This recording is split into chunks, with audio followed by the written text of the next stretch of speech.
Welcome back, everybody, to a brand new review for the Mandalorian Season 3, Episode 5, The Pirate. It's your boy Terrell and Najee here as we come back and tackle the vastness of space in the Star Wars universe. Najee, what's going on? How's everything been? It's good, man. We're sorry, folks, for the late review here, but we do want to talk about each and every episode. So Yes. we're going to go back a week and talk about episode 5, and then we'll have that review for this week's episode for you very soon. But I'm excited. And Star Wars Celebration, so much fantastic news have just dropped. So I guess we could kind of tie that into our next review. But what a time to be alive to be a Star Wars fan. Sounds like I'm paying for another saber. That's what's going to happen. But yeah, we're back. Like I said, sorry for the delay on that, but we're back with episode 5. We're going to make sure you get our thoughts and concerns about every episode, and show our true fandom of Star Wars, not be toxic, because we're not those fans. Yeah. But anyway, like I said, episode 5. This is the pirate. And I feel like I said this last week, but I'll say it again.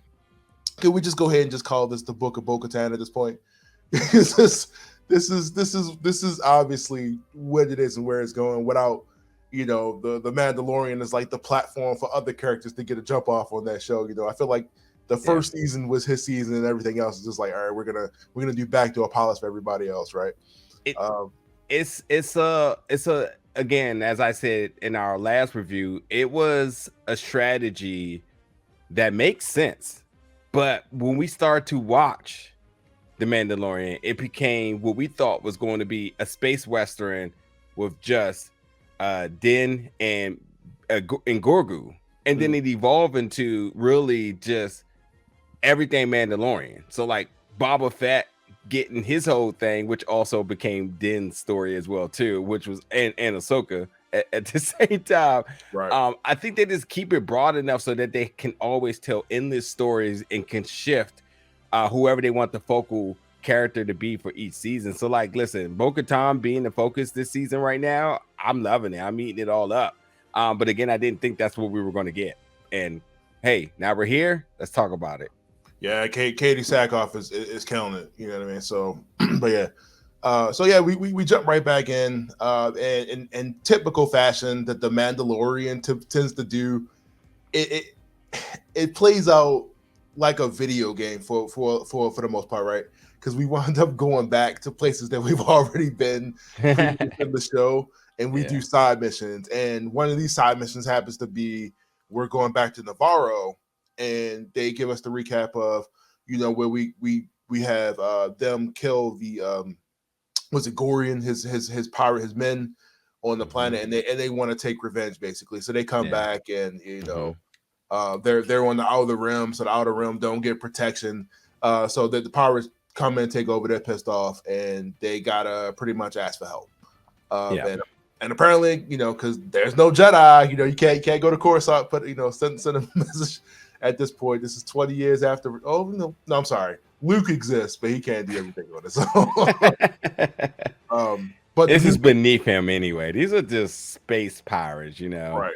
And like I said, the universe is so vast they can't be everywhere, and and as they explain multiple times, not everybody has the protection of the New Republic. So we get an idea of like kind of where the line is, and and obviously they show that like during the Clone Wars, because like the Separatists and everybody that was like signing up with the Jedi and who was signing up with Count Dooku, they kind of like we're splitting lines there on the edges of the politics. But we get a little bit more of that here as they explain, kind of the line of what space and what's actually covered and where they kind of just don't care about. You know what I mean? So they talk about the whole outside of New Republic zone.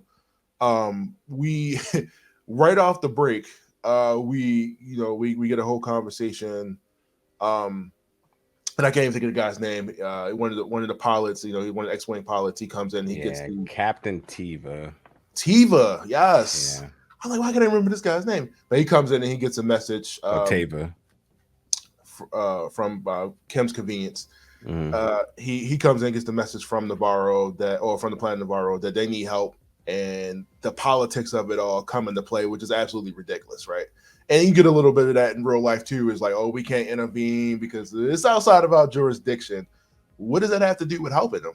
Can we get through shit? I mean, nah, that's not a, we overspun because, like I said, there is still a lot of cleanup after the whole Empire situation. Even 20 years, not even saying, this because it's like right after Luke beat up Return of the Jedi. So a few years after the Return of the Jedi, we see all of the cleanup crap, like what happens. Before we even get into the introduction of everybody's favorite Rebels character, what did you think of the setup? Just kind of coming back into this episode so far. Yeah, I mean, it first of all, I'm always fascinated with each episode just by the production. So, like, seeing what's at stake instantly, and sort of just many. I think this episode was about an hour, but it felt like a theatrical production. Right. Just not only by the looks, but even by the plot as well, too. And then you start to think about implications here, and then the politics of it. So I think there's a lot of reasons to be invested into this, even if there's not characters, even if it's not your favorite characters. I mean, granted, everybody watches the Star Wars, the Baby Yoda show for reasons. But like, when you get somebody like Captain Tava comes in and shows the side of humanity, shows the side of a lot of what we want to get behind, even in the smallest capacity, even as somebody who they always say, like, don't try to be the hero, by being by yourself. Right. Essentially that statement of like, don't try to save the day by yourself, but like to see those efforts and so on was like really cool. And then again, by requesting help for the New Republic, and again, seeing the politics behind that, and then also seeing Mrs. Shady Officer G68 coming in. He's like, like, what you up to? I mean, this episode was just put together really, really well, and I was invested from the beginning, just because it just felt like a very you called it a side story, which I would agree essentially, but like I still was completely invested as if this was like the whole shebang right here. Yeah, like I said, I mean, when I said side story, I mean, like, just kind of, we're finally getting an idea of what the overall plot of the season 3 is going to be. Yeah. And get more ideas. And obviously that episode that people kind of thought was a throwaway with the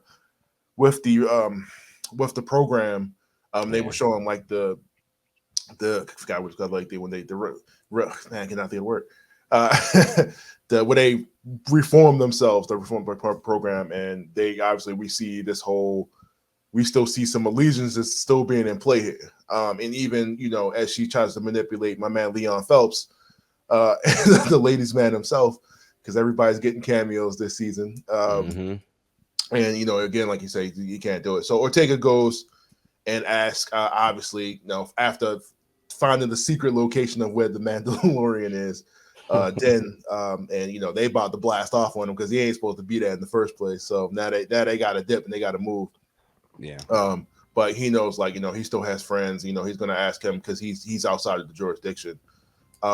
Really cool, man, to see a lot of these Mandalorians just in armor. Every time I see him and they in costume, I'm like, man, this looks really, really good. Just the variety of colors, catching the different emblems, the different houses, stuff like that. When you get that, but there's a lot of reason to be a fan of this show without knowing anything about Star Wars. Again, I could keep talking about the production here, but yeah, costume design for sure. You could talk about sound mixing, you could talk about the score, but yeah, the Mandalorian scene, which I thought was one of the best scenes in this episode, and it didn't have any explosions or anything, was literally looking at them all standing next to each other, all different shapes and sizes, all different color schemes, all different battle damage, should we say as well too. Some look, obviously I know Mandalorian still, you're not gonna like really deal with any damage, but like you can tell, like, by the color contrast and stuff, certain things are faded and whatnot. Like it's all cool just by just seeing it alone. But I also thought the scene was really cool because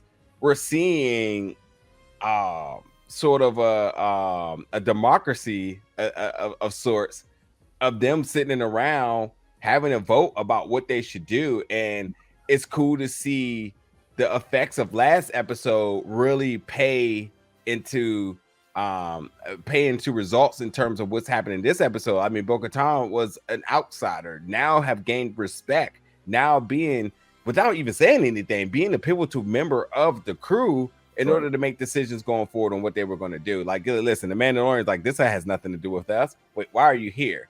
By the way, we are looking to create a brighter future for our kids, you know. And when Paz came up there and was like, listen, like, some of y'all quit on my kid, Bo-Katan didn't. I want to make sure that, you know, my kid's going to have a bright future under the sun, not from hiding. Let's go do the thing. I mean, what a speech, what a moment, in all intents and purposes, to really shift this episode into gear, seeing everybody around at that moment. And then Bo-Katan just sitting there taking it back in like, that guy was an outsider. Now, like, I'm so respected. Right. Talk about her episode in general, which we'll talk about a little bit in the later, but like, just the emotions this character is dealing with, seeing people rally behind her without even having to say anything is a statement. Then obviously we know Den's going to do his thing. He's going to have his speech. He's always going to look out for his friends, you know. And Carter go way back, you know, and this is selling the score here. It's just a really feel good moment. That's why I said this episode was built like a movie because it had a legitimate arc.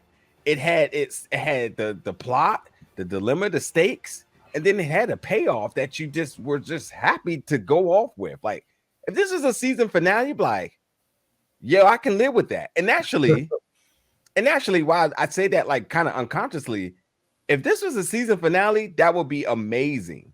Thinking about what happens with Bo-Katan at the end and where she has to go to, which I have my predictions, which I'll talk about. But like, this is just how good this episode was built together. Yeah, like I said, I mean, you definitely get a lot more. Just like I said, how the structure of how they operate. You know, they're not just mercenaries for hire. I mean, they're this thing is a lot more than what you see on the surface of just the armor and them shooting people, right? Yeah. We talk about Bo-Katan, like, you know, how she just kind of comes in, but you always forget all the time that she is Mandalorian royalty. You know what I mean? Mm-hmm. So once she got baptized, you know, she came back and everything was cool. But you know, they pretty much, you know, get the mission, and like you said, Mando, then he pretty much explains like, look, this man promised me some land. We can reform and come back out in the shadows and actually have our kids play with their mask on in the sunlight again. So, you know, it brings a lot of good points. And one of the things that really got me was when the Mandalorian whose son they save, they have a scene where it seems like he's about to be like, you know, anti, like, nah, I ain't messing with him. And then he comes out like, nah, man, this man helped me. Let's do it. Like, you know, let's take the risk. Like, so I really like that speech. That was a really, really good moment. Had me choked up a little bit. But ultimately they make the decision to come and go to Nevarro and save the people of the planet. And I think this is where, you know, obviously not my favorite part of the episode, but like, just like you said, in terms of visuals, it just really, really looks freaking good, man. I completely forget this is not even a TV show budget, obviously. Like, this is movie money being put into TV, which you can see every week, man, from the effects, the ships, the battle, stuff like that. And like I said, this is all from a soundstage. They're doing a freaking amazing job doing it. But getting back to Nevarro, like I said, we get into the whole thing with the pirates, which the pirates I thought were really dope, by the way. Everybody had a design again. Yeah, everybody had a different design. It wasn't like, you know, like a video game where you beating up the same guy. It might have been like 3 people with the same face, but that's neither here nor there. But I just thought just the whole ground battle, because we haven't seen this since Boba Fett, when we had like I'm trying to think what show was that where all the Mandalorians came out and they had a battle. I think it was the Mandalorian. I mean, obviously we had. I'm trying to think. We had one this season already, right? I mean, yeah, when they went to go save the boy. I mean, you could kind of call it that, but like on the streets. Right. We haven't had it since season 2 of The Mandalorian. And yeah, no, there was one in Boba Fett as well too. I mean, we get them every season. Let's just call it that. Right. This was that first big, street fight within the city, that we expect from Star Wars, because again, we've been receiving them each and every season. Yeah, man. Call of Duty: The Mandalorian. This Yeah. what is it? Was it Skull Town? We just see everybody just kind of battling out. We got campers, we got snipers, we got people hiding in the wigs, man. It was a really good episode. I really like how they illustrated the different skill sets of every Mandalorian. And, we got the big gunner guy, we got the small rocket people with snipers.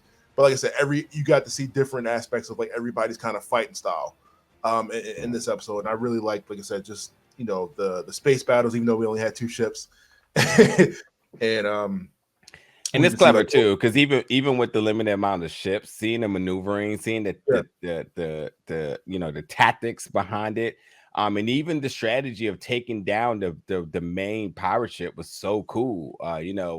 Strike after strike after strike to eventually get it to fall. I mean, it felt very much like out of the video games, So it's cool to see them hit on all cylinders on this episode. I think beyond the facts and the different parts of this episode, I think also to kind of go forward and talking about what does this mean in terms of theories and stuff like that, is understanding that the Mandalorian now here, who by the way always have a droid, because that's how Tiva was able to find the location here, always have a droid. But seeing a working Unity is special. But seeing the Armorer take this very bizarre tactic in coming at Bo-Katan, it was just well, you seen the Mythosaurus, right? Yeah, okay, cool. Well, remove your helmet. And it was after making a big deal about it I was kind of confused as to what was going on. I'm like, why? She's like, oh no, you can walk between 2 worlds, yada yada yada. It's amazing thinking, because it's the bigger scope. The Armorer is the most respected Mandalorian within this crew, so when the Armorer speaks, you kind of have to listen and say okay. And they say, you trust me, right? And again, Katie and Emily as the Armorer are killing it in this episode. Also too, biased reasons, but seeing Katie without the helmet, I'm never going to complain about that. It's cool, because in a bigger scope, you say you went from somebody who was slightly exiled, ashamed of because of not following the Mandalorian way, to being brought in, respected, and now given the ultimate task to bring in other Mandalorians here. The first thing I thought about that, I was oh, she's going to go back and get Sasha Banks. She got to go back and get her crew. She got to get her crew on deck, and that's even before everything that had happened at the very, very end of this episode. But it's we actually are now going to see what I believe, and I haven't seen the next episode yet. We may potentially see a story of Din doing his thing in one direction and Bo-Katan in another direction, potentially, all for the better sake of bringing unity back to the Mandalorians, and maybe potentially going back home, reclaiming Mandalore here. And that's a story to get behind the title of The Mandalorian. This season truly feels like the bigger scale of the Mandalorian story, instead of it just being the adventures of Din and Grogu, which it kind of felt like in the first 2 seasons, as I say, this space Western, but I'm excited. Definitely doing the world building, and they kind of sprinkle it in too, because we're kind of filling in more blanks and up into the Force Awakens and certain stuff that gets set up later to make those movies make more sense. And like I said, they don't really hammer down on it, but you definitely catch on some points, what I'm saying, they talk about the kind of the Empire kind of making a comeback in some form, some way. And we see that obviously in those new movies with whatever that the new group was that winds up obviously getting taken down. But that's later in the movie. I did have a note on here that I put down as Mandalorian ODST, because that's what it reminded me of when they were all jumping out of the ship, Halo. So That's what I was thinking about Halo for some reason. So, but yeah, man, like I said, it's just so much world building being built, and just after the fight, we see them, obviously take back Navarro, and Karga does offer, give them the land that they promised, which is a win-win for the Mandalorians and everything like that. So now they have this whole big section of land that they can now occupy. Yeah, on the it's planet. an amazing gesture. They came and saved the citizens of Navarro. He says, y'all may not have a home, but you have a home here. It's rightfully so. And while they were the ones to come to the rescue, this is what you can do. Even before that, too, I just want to say, seeing the armor get in the mix of the fighting was like, yes, all the way, yes. Putting the hammer down on them. And then, of course, like I said, we jump back to your boy Ortega, as I'm like, man, this dude's about to die. I said in my head the whole time. So you see, we can jump back to him as he sees a empty vessel, transport ship, and lo and behold, it was the transport ship that was supposed to take Moff Gideon where he was supposed to go forever ago. And I'm like, so nobody knows where this guy is. So obviously, big question mark, is Moff Gideon coming back? The answer is probably yes. He got away. What his plan is and what's going on is the bigger question, because we see obviously a lot of sprinkles of his name being mentioned in so many different plots that's going on, especially having infiltrators inside of the New Republic, which we clearly see at this point, and kind of what their role is. I mean, we see we're killing anybody that even speaks ill of Moff Gideon or portrays him in any form or fashion. So we see that's going, but it'd be definitely interesting to see where because that's obviously the bigger plot here, like towards this end of the season. Unless you just forget the biggest aspect to this. Listen, by analysis, they have concluded that it appears that Mandalorian are the ones who have taken or freed Moff Gideon here. Mm-hmm. So what's interesting about that is that obviously there may be some Mandalorian that's either pro Moff Gideon, which could be interesting, or they could be trying to take matters into their own hand here. Who knows how this may play out? But Bo-Katan now going out to recruit folks, as the whole goal is to retake Mandalore. She's may run into these folks, and what does that look like here?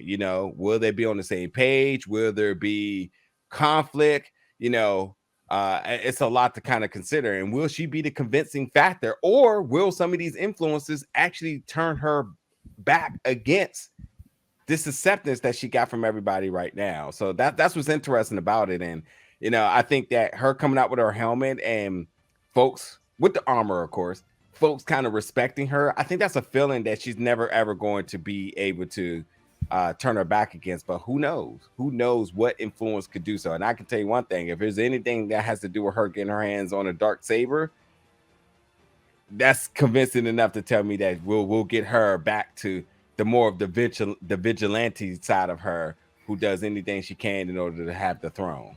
Yeah. No, yeah. So I mean, overall, really, really freaking great episode. Of course, the action is always good every week, especially when you get a handful of Mandalorians just taking over an entire pirate ship with ease, just come in with 2 ships and a handful of Mandalorians. Like, imagine if they were back. Obviously, if they back at their full power, this would be nothing. But as they say, their religion requires them to carry weapons at all times in practice. Mm-hmm. So you can't tell me I can't carry this AK in the transport ship. But anyway, overall, like I said, really, really good episode. I love the action, the story, the world building. Star Wars is obviously in the right hands with my boy Dave Filoni and the crew. So, as you have any last thoughts or anything about the episode, The Pirate? No, that's it. That's all I got. We're just gonna see what happens. I have made my, and I've been avoiding spoilers, but I think with Bo-Katan going out there, I think we're going to see her with our old crew, which means we should get a Sasha Banks or Mercedes Verado, or Mercedes Monet. I think we should get an appearance by her. Obviously, anybody watch wrestling knows that she's been slightly busy with wrestling, which means opportunity for her to appear. So I'm interested in that. Then who else we're going to see? What other designs we're going to see? And the conflict, and when do we finally get to see Moff Gideon again? Which we know that what's his name has been completely everywhere you look, he's filming something. And Giancarlo. And so like you don't expect to have him the whole season, but you do expect for him to some point, some way show his face. So we're going to see what that looks like. Yeah, definitely. Because what is it, like 8 episodes a season? I think so. I don't know. So yeah, that means they go have to start ramping it up the last 3 so to get where we need to be. So, but yeah, overall good episode. Yeah, it's 8 each season. Look, you said, like give us your thoughts and comments on the episode. Shoot us the comment. Let us know how much you love Star Wars and where you see everything going. Of course, like and subscribe to the channel once you see this, and keep coming back for more reviews. We'll be back with chapter 6 next time, and me and Najee here will tackle that for you as well, and give you our thoughts and views and opinions. But we'll catch you next time. See you next week.